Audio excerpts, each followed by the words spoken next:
Hello class 9th students, my self Dilkhush और आज हम स्टार्ट कर रहे हैं चैप्टर नंबर 2 जिसका नाम है is matter around us pure.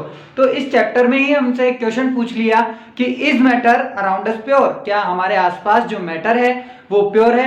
अब आप में से बहुत सारे स्टूडेंट्स तो पूछ रहे हैं कि मैटर ही क्या होता है, तो ये हमने लास्ट चैप्टर में बहुत अच्छे से देख लिया और उसकी फिजिकल क्लासिफिकेशन भी हमने देख ली। तो आपको अगर मैटर नहीं पता है तो आप लास्ट चैप्टर देख सकते हैं। अब हम बात कर लेते हैं इस चैप्टर में क्या क्या हम पढ़ेंगे। तो हम सबसे पहले देख रहे हैं ओवरव्यू। तो केमिकल क्लासिफिकेशन ऑफ मैटर। अब केमिकल क्लासिफिकेशन हमने इस चैप्टर में क्यों किया, हमारे चैप्टर का नाम है is matter around us pure, तो हमने फिर यहाँ केमिकल क्लासिफिकेशन क्यों किया, उस पर बात क्यों नहीं की। देखो उसका आंसर है वो यहीं से ही आएगा, वो हम अभी थोड़ी देर बाद में देखते हैं। तो क्लासिफिकेशन देख लेते हैं, प्योर सब्सटेंस और ये मिक्सचर। अब मैटर का हमने केमिकल क्लासिफिकेशन किया तो हमें मिला एक तो प्योर सब्सटेंस और एक हमें मिला मिक्सचर। अब ये दोनों क्या है वो भी देखेंगे। अब प्योर सब्सटेंस में दो हैं, एलिमेंट है और एक कंपाउंड है, और वैसे ही मिक्सचर में दो हैं, homogeneous mixture, heterogeneous mixture. Homogeneous mixture में आता है ट्रू सॉल्यूशन, हेट्रोजीनियस में भी दो सॉल्यूशंस आते हैं, सस्पेंशन और कोलोइडल, इन्हें भी हम देख लेंगे। देन हम पढ़ेंगे प्रॉपर्टीज ऑफ कोलोइडल सॉल्यूशन, हम पढ़ेंगे कोलोइडल सॉल्यूशन की प्रॉपर्टीज। एग्जांपल जैसे कि सर ब्राउनियन मोशन ले लो, टिंडल इफेक्ट ले लो, इलेक्ट्रोफोरेसिस, ये सारी चीजें हम इसमें देखेंगे।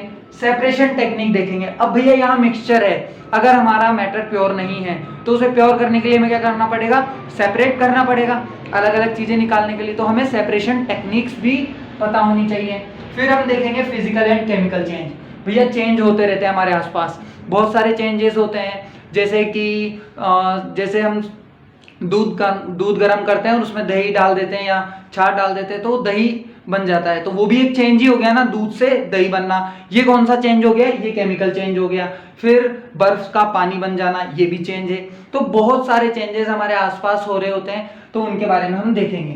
तो अब पढ़ते हैं हम क्या होते हैं। इस पर बात करने से पहले हम बात करेंगे एक क्वेश्चन पर। एक क्वेश्चन मैं आपसे पूछता हूँ, हमने दूध लिया है, हमने क्या लिया है, दूध, और दूध लिया है, एक है पैकेट वाला गाय का और पाउडर वाला।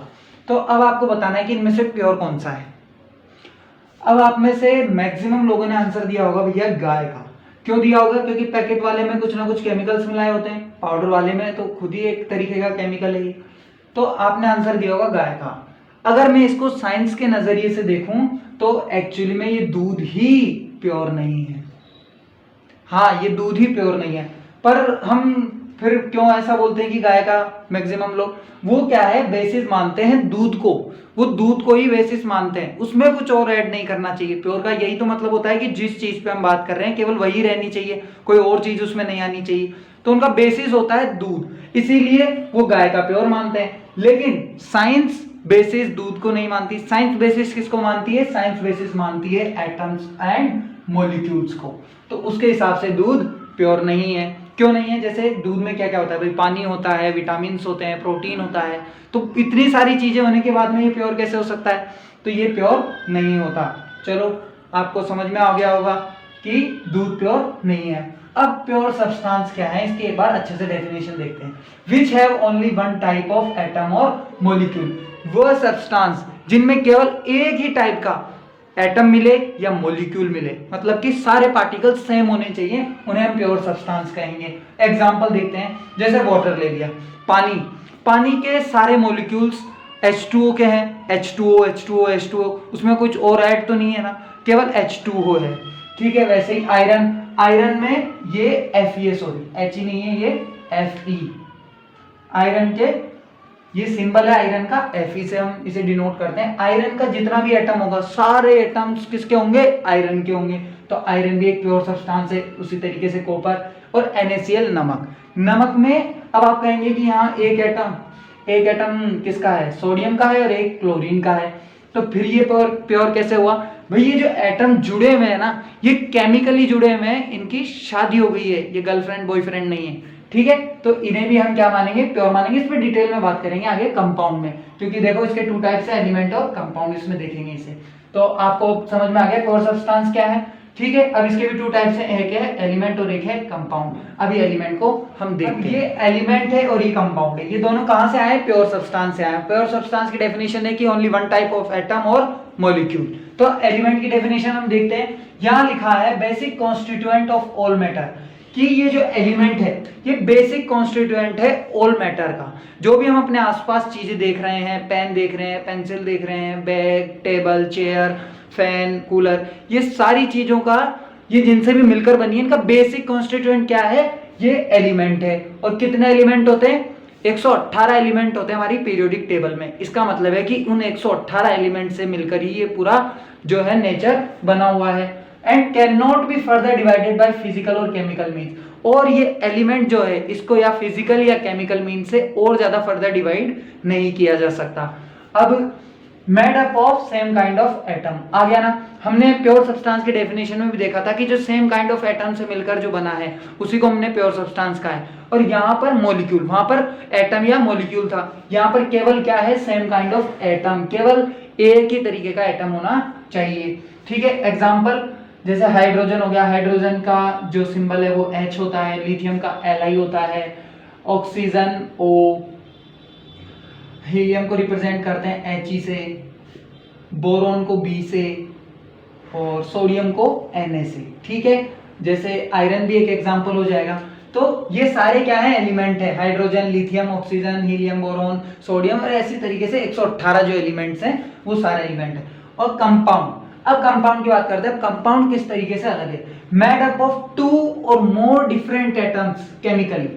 मतलब है कि जो कंपाउंड है ना, ये एक सेम काइंड ऑफ एटम से नहीं, ये 2-3 अलग अलग एटम से मिलकर बना है। जैसे कि एग्जांपल से समझाता हूं, यहां लिखा है केमिकली। केमिकली मतलब कि यहां पर केमिकल रिएक्शन हुई है 2 या 2 से ज्यादा डिफरेंट एटम्स के बीच में और वो कुछ अलग बन गया, तो उसी को हमने क्या कहा है? कंपाउंड कहा है। जैसे कि H2SO4। अब यहां हमें कितने तरीके के एटम्स देखने को मिल रहे हैं? एक मिल रहा है हाइड्रोजन का, एक मिल रहा है सल्फर का और एक मिल रहा है ऑक्सीजन का। यहाँ पर CO2 कार्बन डाइऑक्साइड हम सभी जानते हैं जो हम रिलीज करते हैं, इसमें एक है कार्बन और एक है ऑक्सीजन। ऑक्सीजन के 2 एटम्स है, पर हम टाइप की बात कर रहे हैं तो यहाँ 2 टाइप के एटम्स है। यहाँ भी 2 टाइप्स के एटम्स है, वाटर हो गया H2O, तो एक हाइड्रोजन का एक ऑक्सीजन का। NaCl नमक की हमने बात की थी प्योर सब्सटेंस में। यहाँ एक एटम है सोडियम का और एक है क्लोरीन का। ये दोनों ने रिएक्शन की और ये NaCl बन गया जो कि नमक होता है। तो यहाँ पर कंपाउंड भी आपको समझ में आ गया कि कंपाउंड किस तरीके से। अब यहाँ लिखा होता है इसमें एक बात कि इट हैज डेफिनेट प्रोपोर्शन। यहाँ पर डेफिनेट प्रोपोर्शन का क्या मतलब है? जैसे मैं एग्जांपल उठा लेता हूँ H2O का, H2O। अब H2O में हम यहाँ देख पा रहे हैं एक 2 तो है हाइड्रोजन के एटम और एक है ऑक्सीजन का एटम। एक हाइड्रोजन एटम का जो मास होता है, जो वजन होता है, वो हम 1 म्यू मानते हैं। ये म्यू क्या है बाद में बात करेंगे, इसे बोलते हैं म्यू। ठीक है, यूनिट मास। और ऑक्सीजन का होता है कितना? 16। ठीक है, तो अगर मैं यहाँ 2 है तो यहाँ क्या मास हो जाएगा हाइड्रोजन का? हाइड्रोजन रेशियो ऑक्सीजन में करूंगा तो हाइड्रोजन का यहाँ मास कितना हो जाएगा भैया? एक हाइड्रोजन का 1 म्यू है तो 2 हाइड्रोजन का कितना हो जाएगा? 2 म्यू।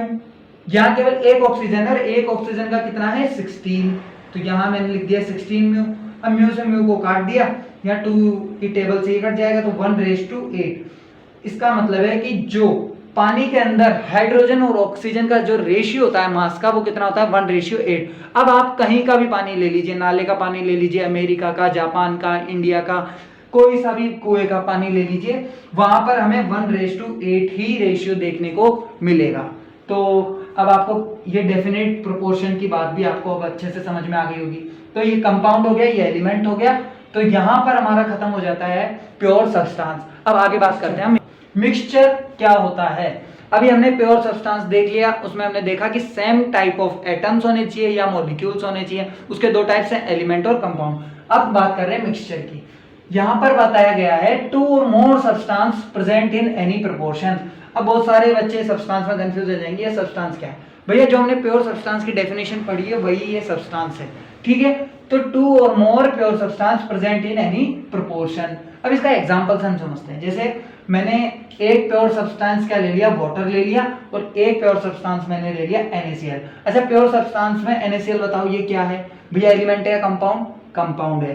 वाटर भी क्या है? कंपाउंड है। ठीक है, अब ये दोनों प्योर हैं। अब इन दोनों को मैंने मिक्स कर दिया तो ये हमारे पास में क्या निकल के आ गया? मिक्सचर। अब यहाँ देखो, कुछ तो पानी के मॉलिक्यूल्स हैं और कुछ NaCl के मॉलिक्यूल्स दिख रहे हैं हमें। ठीक है, अब यहाँ बात करी गई है इन एनी प्रोपोर्शन। इसका क्या मतलब है?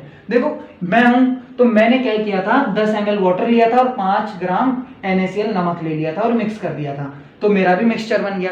अब मेरा फ्रेंड आया और उसने क्या किया, 10 ml वाटर उसने भी लिया, पर उसने NaCl थोड़ा ज्यादा ले लिया मेरे से डबल, मतलब 10 ग्राम NaCl ले लिया और उसे मिक्स कर दिया, तो उसका ये वाला बन गया। अब ये भी क्या बोलेंगे हम, मिक्सचर बोलेंगे।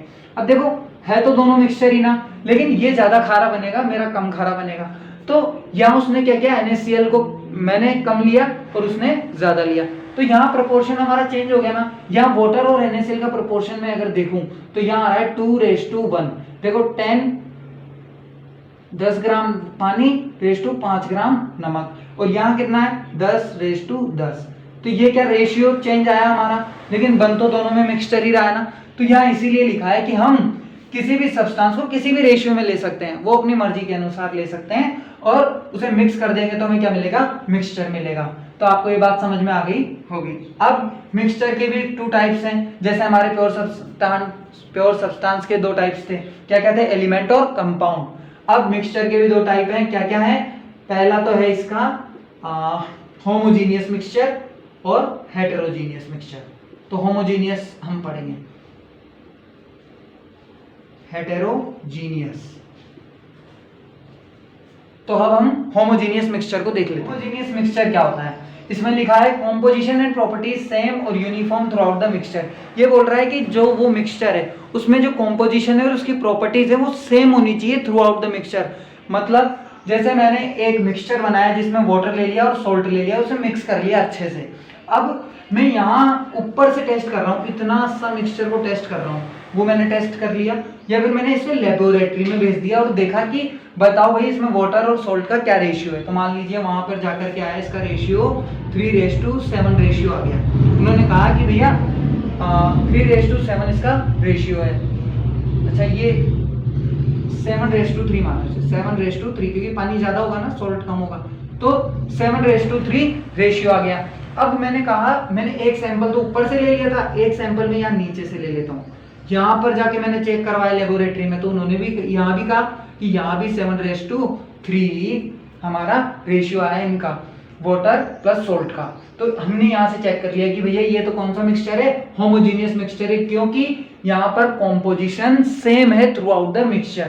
प्रॉपर्टीज जैसे टेस्ट ही ले लीजिए, मैंने ऊपर से टेस्ट किया, मेरे को टेस्ट पता चल गया कैसा है, फिर नीचे से किया, सेम वही टेस्ट आया, तो ये हो गया है हमारा यूनिफॉर्म। यूनिफॉर्म मतलब सेम, ठीक है। वैसे ही एक और एग्जांपल है इसका, वाटर प्लस शुगर, उसको भी ऐड कर लीजिए इसी तरीके से। फिर हम बात करते हैं हेटेरोजीनियस मिक्सचर की। हेटेरोजीनियस, होमो हेटेरो। हेटेरोजीनियस मतलब non uniform composition and properties through out the mixture, मतलब सेम नहीं होगी। अब जैसे एग्जांपल ले लेता हूं मैं, वाटर प्लस सैंड, या आप घर पे भी कर सकते हैं। सैंड मतलब मिट्टी। अब मैंने मान लीजिए पानी ले लिया और उसमें थोड़ी सी मिट्टी घोल ली, अच्छे से घोल ली उस मिट्टी को भी, ठीक है, और ये कुछ इस तरीके से मुझे दिखाई दे रहा है। अब यहाँ पर ये इस तरीके से बना लिया। अब ये तो है वाटर, और ये सैंड ऊपर भी होगी कुछ ना कुछ, और नीचे थोड़ी देर बाद देखेंगे तो नीचे थोड़ी हमें ज्यादा सैंड मिलेगी। अब मैंने वापस से ऊपर से सैंपल लिया एक और इसे लेबोरेटरी भेज दिया। उन्होंने बताया कि भैया इसका जो आया है वो 5:15 आया, ठीक है भैया, जो भी रेशियो है कि भाई सॉरी फिर से हम नहीं से 15:5 आया, वाटर 15 है और सैंड 5 है, मतलब ये रेशियो एक तरीके का। और फिर मैंने नीचे से भेजा तो नीचे मुझे पता चला कि ये 7:9। तो यहाँ क्या हो गया, रेशियो हमारा क्या हो गया, चेंज हो गया। भैया नीचे से भेजा तो रेशियो क्या आ रहा था, 7:9 रेशियो आ रहा था, मतलब सैंड ज्यादा थी नीचे। देखो यहाँ सैंड ज्यादा है ना, यहाँ वाटर तो कितना है 7 है, यहाँ सैंड है 9, मतलब यहाँ ज्यादा हो गया सैंड, ऊपर सैंड कम था। तो यहाँ पर यूनिफॉर्म कॉम्पोजिशन नहीं है। और फिर टेस्ट भी कर लेते हैं, ऊपर से टेस्ट करेंगे तो हमें पानी ज्यादा देखने को मिलेगा, मिट्टी कम, और नीचे से करेंगे तो मिट्टी ज्यादा पानी कम। तो यहाँ पर सेम नहीं है कॉम्पोजिशन और प्रॉपर्टीज, इसीलिए हमने क्या कह दिया, ये क्या है, एग्जाम्पल किसका है, water plus sand, heterogeneous mixture का एग्जाम्पल है। तो आई होप आपको ये अच्छे से समझ में आ गया होगा। अब नेक्स्ट वीडियो में मिलते हैं।